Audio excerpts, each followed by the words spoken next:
In Postmasburg sukkel mevrou Petrolov, soos soveel ander inwoners, al maande lank net om toegang tot iets so basies soos water te kry. Sy woon op 'n klein hoewe buite die dorp waar die Tsansabane munisipaliteit veronderstel is om, as tussentydse oplossing, water per watertrok te bring. Maar die trok kom net nie. Sy sê, ek het al hope keer gebel en by die munisipaliteit ingestap. Hulle beloof elke keer, maar die water kom net nie.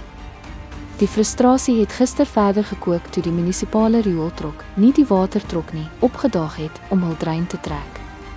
Maar eerder as om 'n probleem op te los, het die bestuurder teen hul hek vasgery. Wat Petronag meer ontstel het, is haar bewering dat die bestuurder nie eens 'n geldige bestuurderslisensie het nie. Sy deel haar storie en frustrasies met Horison Media. Weens die feit dat ons vir die afgelope 3 jaar sukkel met Tsansabane munisipaliteit wat water betref, het hulle gister my hek afgery met die treinlorry, terwyl ons gewag het vir water. Ek was by die munisipaliteit gewees om weer 'n keer te pleit vir water, want jy koop vandag water, dan beklei jy vir 14, 15 dae lank om jou water te kry, en daar is altyd 'n storie van 'n skedule of wat. Hier waar ek bly is daar geen ander resources vir water vir ons, so ons is afhanklik van elke druppel wat ons kry van die munisipaliteit af. En terwyl ek by die munisipaliteit was, het die dreinlorry hier opgedaag en hulle het my hek afgery. Volgens die trokdrywer is my hek te klein vir die trok om in te kom en 'n boom wat teen 'n muur staan is in die pad. Die einste trok van dat Tsansabane munisipaliteit daardie trok gekry het, trek my drein. Nog nooit het dit gebeur nie. Na die tyd moes ek om uitvind, die bestuurder wat gister op daardie trok was, het nie 'n lisensie nie. Ongelisensieerde man wat my hek kom afry het. Hulle het toe wel uitgekom om die hek te kom regmaak met 2 handjies sement, maar die paal is daarom nou weer geplant en die hek is reggebuig en hy is nou weer in 'n werkende kondisie. Ek voel net hierdie probleem met die water moet einde kry. Daar is mense wat verniet water kry in hierdie dorp en daar is baie mense wat kan getuig daarvoor. Daai mense wat verniet water kry, kry voorkeur bo die wat betaal vir water. As jy nie betaal nie, kan jy nie kry nie. Maar as jy betaal, dan moet jy wag en smeek en soebat en fisies beklei tot jy water kan kry.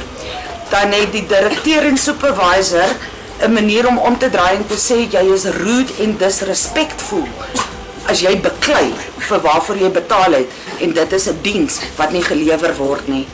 Hierdie storie moet regtig begin 'n einde kry in Tsansabane. Water is 'n basic human right. Niemand mag jou dit weier op enige manier nie. Dis 'n basiese mensereg. Die Suid-Afrikaanse grondwet is duidelik, toegang tot water is 'n basiese mensereg. Munisipaliteite het 'n grondwetlike plig om water as basiese diens aan inwoners te lewer. Wanneer gemeenskappe se verontagsaam word, word hul regte met voete getrap.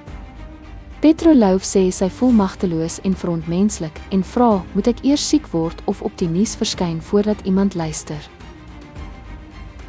Petro kan daarom nou weer haar wasgoed op die draad kry. Die munisipale woordvoerder vir die munisipaliteit het as volg reageer.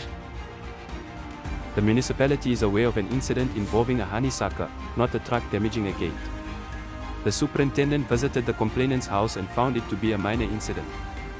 There is no evidence to support claims of a municipal driver operating a vehicle without a license.